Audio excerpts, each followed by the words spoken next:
Hello students, welcome back to excellent vision academy. तो आज का हमारा टॉपिक है एवरेज। ये भी बहुत इम्पोर्टेंट रखता है और इससे भी कुछ सिंपल क्वेश्चंस होते हैं, लेकिन हमें वो क्वेश्चंस एग्जाम्स में थोड़ा ट्रिकी टाइप में पूछे जाते हैं, तो हमें थोड़ा सा टाइम लग जाता है इसको सॉल्व करने में। और एवरेज से ही एक मिलता जुलता टॉपिक होता है सीरीज, जिसको आप अरिथमेटिक प्रोग्रेस भी बात करते हो। तो हम इसके क्वेश्चंस भी कुछ एवरेज से ही रिलेटेड होते हैं, उनके क्वेश्चंस भी। तो वो दोनों वो टॉपिक्स को हम यहाँ पे कवर करेंगे। तो पहले तो थोड़ा सा इंट्रोडक्शन देख लेते हैं कि एवरेज मतलब कैसे करते हैं और ये सीरीज से कैसे रिलेटेड है। तो अगर मैं बात करूं एवरेज, एवरेज का मतलब क्या होता है? एवरेज सिर्फ और सिर्फ क्या है? एक तरीका है किसी भी मेजरमेंट का। जैसे अगर मैं बात करूं कि अगर मैं इंडिविजुअल एक क्लास की बात कर रहा हूँ, ठीक है? तो अगर मेरे पास एक क्लास 10th के कुछ स्टूडेंट हैं, क्लास 10th में कितने स्टूडेंट्स हैं? अगर मैं बात कर रहा हूँ कितने, 50 स्टूडेंट्स हैं। टोटल स्टूडेंट्स कितने हो गए? 50 स्टूडेंट्स हो गए, ठीक है। अगर ये 50 स्टूडेंट्स हैं तो हर एक स्टूडेंट का, अगर मैं बात करूँ फर्स्ट स्टूडेंट, सेकेंड स्टूडेंट या थर्ड, इस तरह से अगर मैं इन सब की बात करूँ तो ऐसे करके 50 स्टूडेंट होंगे। और इन सभी के अलग अलग सब्जेक्ट के भी मार्क्स हो सकते हैं, ठीक है। तो जैसे उनका इंग्लिश का पेपर होगा, मैथ्स का पेपर होगा, हिंदी का पेपर होगा, साइंस का पेपर होगा और सोशल स्टडीज का भी पेपर होगा। एसएस भी कर लेते हैं, ठीक है। तो इन सब के मिलाकर एक टोटल मार्क्स मिलेंगे, किसको? फर्स्ट स्टूडेंट को। तो अगर मैं बात करूं कि सभी स्टूडेंट्स के टोटल मार्क्स को ऐड करके अगर मैं टोटल नंबर ऑफ स्टूडेंट से डिवाइड कर दूं, तो वो ये बताएगा कि 10th क्लास के एवरेज स्टूडेंट का मार्क कितना था। अब हो सकता है किसी फर्स्ट स्टूडेंट को, हो सकता है यहाँ पे अगर 100 मार्क का पेपर है, सारे के सारे पेपर 100 मार्क के हैं, 100 100 100 100 100, तो हो सकता है किसी को 500 में से 490 भी आ जाए। और हो सकता है कोई एक बच्चा जस्ट पास हुआ है, 40% मार्क्स मिले उसको, 40 to 45% मार्क्स मिले, तो हम उसे कर लेते हैं किसी को 250 मार्क्स मिले हैं आउट ऑफ 500। तो अगर मैं बात करूं लाइक 490, इसके कुछ मार्क्स, इसके कुछ मार्क्स, इसके कुछ मार्क्स, इन सभी के मार्क्स को अगर मैं ऐड करूं और सबको, सारे मार्क्स को, सभी मार्क्स को, फर्स्ट स्टूडेंट के मार्क्स, सेकेंड स्टूडेंट के मार्क्स, फर्स्ट के, अब से लेके 50 स्टूडेंट्स के जो मार्क्स थे, इन सबको ऐड करूं और टोटल 50 से डिवाइड कर दूं, तो ये मुझे क्या बताएगा? ये बताएगा एवरेज स्टूडेंट के मार्क कितने थे, ठीक है। तो ये एक सिर्फ मेजरमेंट करने का तरीका है। तो हम लोग एक एवरेज जो निकालते हैं, एक रफ आइडिया निकाल लेते हैं कि किसी को भी कितना, एक रफ आइडिया परफॉर्मेंस कितनी चल रही है। अब अगर इंडिविजुअल की बात करूं, तो इंडिविजुअल की अगर हम बात करेंगे तो इंडिविजुअल के लिए क्या करेंगे? जैसे फर्स्ट स्टूडेंट का एवरेज मार्क कितना था? हो सकता है इंग्लिश में बहुत ज़्यादा मार्क मिले हों, मैथ्स में कम मिले हों, हिंदी में भी कम मिले हों, साइंस में अच्छे मिले हों, सोशल स्टडीज़ में अच्छे नहीं मिले हों, लेकिन ओवरऑल उसकी परफॉर्मेंस कैसी थी? जैसे 490 मिले, उसको क्या मिला? 490 मिला। तो 490 डिवाइडेड बाय, अब कितने से करोगे? 5 से करोगे इसको।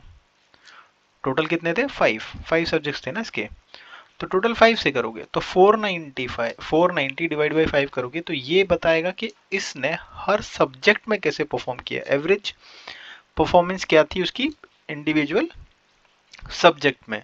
तो ये हम कहीं भी निकाल सकते हैं कि पहले 5 स्टूडेंट का एवरेज निकाल सकते हैं या सभी का एवरेज निकाल सकते हैं, वो आपके ऊपर है, आपको कैसे एवरेज निकालना है, ठीक है।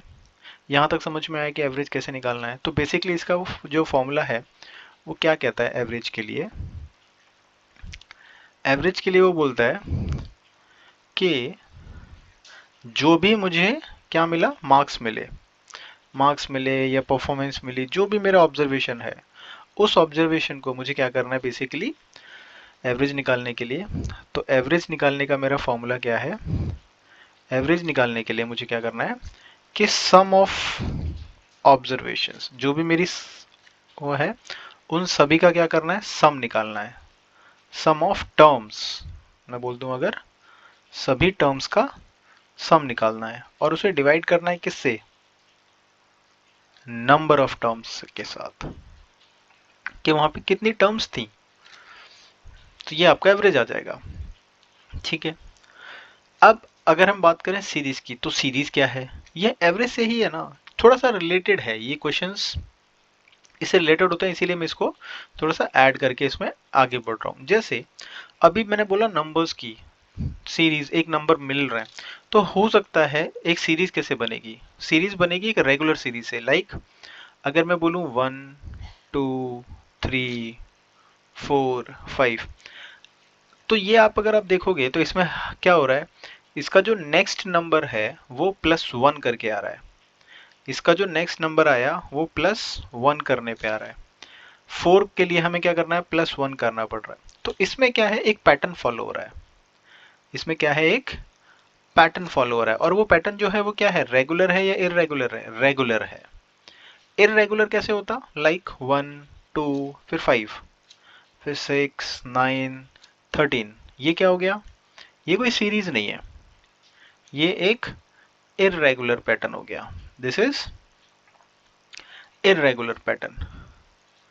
तो इरेगुलरिटी के लिए हमारे पास कोई वो नहीं है, फॉर्मूला नहीं है डायरेक्टली, बट रेगुलर पैटर्न्स के लिए हमारे पास कुछ न कुछ क्या है, फॉर्मूले हैं। इन रेगुलर पैटर्न्स के लिए हमारे पास फॉर्मूले हैं और इनसे हम क्या निकाल सकते हैं, रेगुलर पैटर्न्स का सम निकाल सकते हैं। सम निकाल सकते हैं, या अगर आपको टर्म भी निकालनी है वो, तो वो टर्म भी हम लोग फाइंड कर सकते हैं। ठीक है, यहां तक समझ में आएगा। ठीक है, अब हम देखेंगे कि इसके कुछ इंपॉर्टेंट फॉर्मूलेज भी हैं। लाइक ये रेगुलर पैटर्न जब बन रहा है, तो रेगुलर पैटर्न कैसे बन रहा है, उसमें क्या चीज ऐसी है जिसकी वजह से वो रेगुलर पैटर्न बन रहा है। अगर मैं रेगुलर पैटर्न की बात कर रहा हूं, तो यहाँ पे क्या होगा, जैसे फर्स्ट टर्म, ठीक है, तो मैंने बोला अगर मैं बात कर रहा हूँ किसकी, 1 2 3 4 up to like n terms, nth number हो गया ये। तो ये मेरे लिए क्या हो गया, फर्स्ट टर्म, इसको मैं बोल रहा हूँ A1, ये मेरा हो गया second term A2, third term A3, fourth term A4। इस तरह से जो टर्म्स हैं वो हो गई ये मेरी nth टर्म, क्या हो गई, an। अब आप मुझे क्या बता सकते हो, आप मुझे ये बता सकते हो A2 कैसे निकालोगे आप, A2 निकालोगे A1 में +1 करके। यही तो आ रहा है, क्योंकि इनमें क्या चल रहा है, इसमें एक रेगुलर पैटर्न चल रहा है कि इसमें डिफरेंस 1 का है। क्या है, A1 और A2 में जो डिफरेंस चल रहा है, अगर मैं इसको यहाँ एक्सप्लेन करता हूँ, कि अगर मैं बात करूँ यहाँ पे डिफरेंस की, तो डिफरेंस कितना चल रहा है, 1 का चल रहा है। दोनों के बीच में डिफरेंस कितना है, 1 का। इधर भी डिफरेंस कितना है, 3 और 4 में डिफरेंस 1 का। तो जो D है, मतलब डिफरेंस जो है वो 1 है, रेगुलर चीज। ठीक है, तो अगर मुझे A2 निकालना है, तो A2 निकालने के लिए मैं क्या करूंगा, A1 में +1 कर दूंगा जो डिफरेंस है। ठीक है, या फिर अगर मुझे A3 निकालना है, तो मैं कैसे निकाल सकता हूँ, A3 निकालने के लिए मुझे क्या करना पड़ेगा, A2 में +1 कर दूंगा। अगर आप A2 में +1 करोगे, तो आप ये भी तो बोल सकते हो कि A2 भी कैसे निकालोगे, A2 भी कैसे निकाल सकते हो, A1 में +1 करके, और ये +1 तो एज इट इज था ही। तो आपने क्या बोला, A3 को निकालने के लिए आप फर्स्ट टर्म में 2 बार उस कॉमन डिफरेंस को ऐड कर दो, यही तो आ जाएगा। तो यहीं से हमारे पास एक फॉर्मूला आ सकता है, क्या, कि अगर मुझे कोई भी निकालना है, लाइक देखिए ये मुझे थर्ड टर्म और फर्स्ट टर्म का रिलेशन कैसे निकाला, थर्ड और फर्स्ट में मैंने डिफरेंस को 2 बार ऐड किया, कितने को, डिफरेंस को 2 बार ऐड किया। ठीक है, तो यहां से एक फॉर्मूला आ जाता है, क्या, nth टर्म अगर निकालनी है, तो nth टर्म निकालने के लिए आपको क्या करना होगा, फर्स्ट टर्म में डिफरेंस को ऐड करना है, कितने टाइम्स, 3 टाइम्स करना है या 2 टाइम्स करना है? जो भी टर्म निकालनी है उससे 1 माइनस करना है, ठीक है। तो क्या करना है, उसमें n minus one into D. तो जो भी आपको डिफरेंस है उस कॉमन डिफरेंस को इसमें ऐड करना है, कितने टाइम्स, जो भी आपको टर्म निकालना है उससे एक कम कर दीजिए। तो ये आपका एक टर्म निकालने का फॉर्मूला आ जाता है, ठीक है। ये इंपॉर्टेंट है, इसको आप नोट कर लेंगे।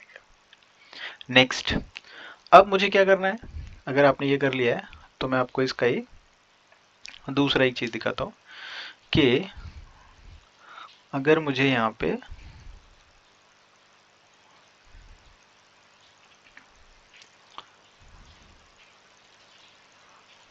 an आ चुका है अब, ठीक है। अब मुझे इनका सम निकालना है। क्या निकालना है, सम निकालना है। तो सम कैसे निकालेंगे, चलिए इसको मैं मिटाई के वापस से लिख दूंगा एक बार, ठीक है। तो an कैसे निकालेंगे, first term plus n minus one और उसको कॉमन डिफरेंस से मल्टीप्लाई करना, ठीक है। ये आ गया फर्स्ट टर्म। अब मुझे इसका सम निकालना है। तो सम निकालने का तरीका क्या है, sum of n terms, sum of n terms कैसे निकालते हैं, आपको अगर फर्स्ट टर्म पता है और लास्ट टर्म पता है तो उसको डिवाइड बाय 2 कर दीजिए और इसको multiply by number of terms के साथ कर दीजिए। जितनी भी टर्म्स हैं उस टर्म्स में जो लास्ट टर्म है आपको फर्स्ट टर्म और लास्ट टर्म को ऐड करना है और उसको नंबर ऑफ टर्म से मल्टीप्लाई करना है और उसको 2 से डिवाइड करना है। ये आपका एक फॉर्मूला होता है, ठीक है। यहीं से आप ए एन की वैल्यू वापस अगर आप ये रखोगे तो एक और फॉर्मूला बन सकता है आपका, क्या, n/2, इसको वापस रख देंगे, क्या यही रखेंगे ना। तो क्या हो जाएगा, a1 plus n minus one into D, ये तो होगा। तो इसमें आ जाएगा a1 2 टाइम्स, तो ये हो जाएगा 2 times a1 plus n minus one into D, ठीक है। तो ये भी क्या हो गया, सम ऑफ n टर्म्स हो गया। यहां तक कोई डाउट, आई थिंक ये तक क्लियर होगा। ये फॉर्मूलेज आपको याद करने पड़ेंगे। अब इन्हीं फॉर्मूले पे बेस्ड पे मैं आपको एक सिंपल सा एक लॉजिक बताता हूँ। क्या, अगर मेरे पास 1 से लेके 1 2 3 4 से लेके 100 तक का सम निकालना है, मुझे क्या निकालना है, इन सब का सम निकालना है। तो इनका सम कैसे निकालोगे आप, अब देखिए अब ये चीजें काम करेंगी कैसे, इसका दोनों तरीके से है। फर्स्ट मेथड ये है, सेकंड मेथड ये है। अगर आपको लास्ट टर्म पता है फर्स्ट टर्म पता है तो डायरेक्टली क्या करना है, कितनी टर्म्स हैं, 100 टर्म्स हैं, 100 टर्म्स हो गई, ठीक है। 100 डिवाइड बाई 2, n/2 हो गया। अब फर्स्ट टर्म कितनी है, 1, लास्ट टर्म कितनी है, 100, ये हो जाएगा। तो ये हो जाएगा सम, ठीक है, सम ऑफ 1 प्लस 100। इसी में और एक लॉजिक भी दिखा दूंगा आपको, कैसे, अगर मैं आपको बोलूं सम ऑफ, अगर ये टर्म्स मेरी ऐसे 1 2 3 4 ना हो, अगर मैं इसे थोड़ा सा चेंज करता हूं, अब मैं थोड़ी सीरीज मेरी चेंज कर देता हूं, थोड़ा सा इसको मैं चेंज करके बताता हूं आपको, ठीक है। तो अगर मैं सीरीज चेंज करता हूं, सीरीज को मैं अब मैं कर देता हूं लाइक 1 3 5 7 9, अगर ये सीरीज है, सीरीज क्या हो गई, इस तरह से हो गई। अब इसमें क्या चल रहा है, +2 चल रहा है हर बार, और अप टू कहां तक, 99 तक कर लेते हैं। तो ये टर्म्स कितनी होंगी, आप मुझे बता सकते हो, ये टर्म्स होंगी 1 से लेके 99 तक। जैसे अगर मैं 1 से 100 कर रहा हूँ तो ये सारी कितनी है, और टर्म्स है ना, तो 1 से 100 टर्म्स होती है। तो और टर्म्स अगर कितनी होंगी, तो 50 तो होंगी। तो टोटल टर्म कितनी हो गई, देयर आर 50 टर्म्स, ठीक है। तो ये क्या हो जाएगा, n/2, कितनी टर्म्स, 50/2। फर्स्ट टर्म कितना है मेरा, बस, और लास्ट टर्म पता है मुझे, हाँ पता है, 99।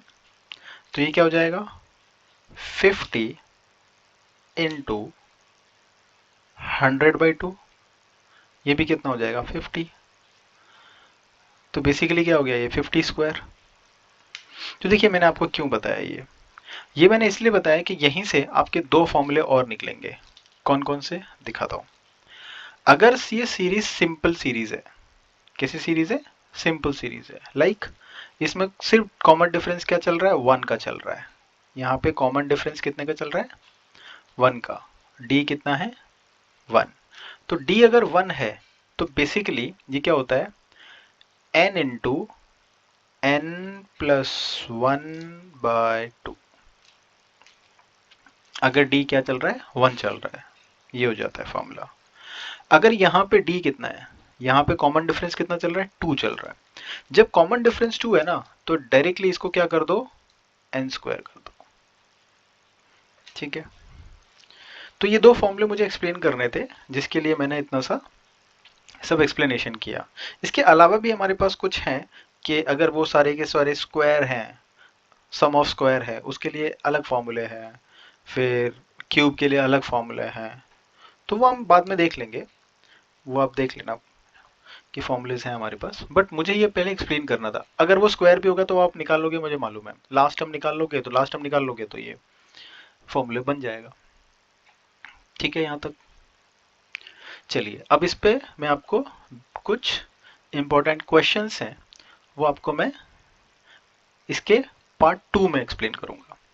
ये हमारा जो था पार्ट 1 में मैंने आपको सिर्फ और सिर्फ क्या किया, एवरेज और सीरीज का एक इंट्रोडक्शन दे दिया।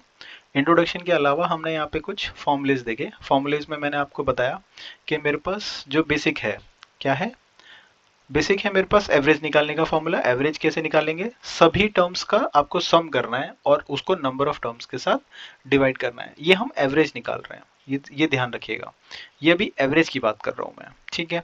लेकिन जब मैं बात कर रहा हूं यहाँ पे क्या, यहाँ पे अभी मैं एवरेज की बात नहीं कर रहा हूँ, अभी मैं सिर्फ और सिर्फ सम की बात कर रहा हूँ। क्यों, क्योंकि मुझे ये भी तो निकालना पड़ेगा ना, सम ऑफ टर्म्स। हर बार तो मैं ऐड नहीं करने बैठूंगा। ऐड करने के लिए भी तो मेरे पास कुछ ना कुछ शॉर्टकट होना चाहिए ना, क्योंकि अगर वो शॉर्टकट नहीं होगा सम निकालने के लिए, इसीलिए मैंने आपको ये सम निकालने का फॉर्मूला बताया है। ये क्या है, सम निकालने का तरीका है, एस। ये एवरेज नहीं है, ये एस है, सम है।